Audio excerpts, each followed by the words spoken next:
personas que tienen más necesidades que las que normalmente ellas viven en torno a su situación social.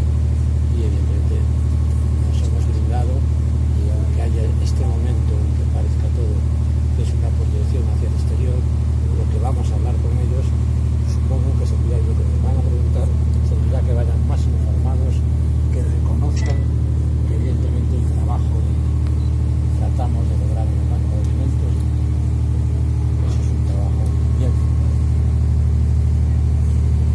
Si tienes algo más. Sí, si quieres que hable Gabriela, sí, Gabriela, y así cuentas un poco qué significa para vosotros.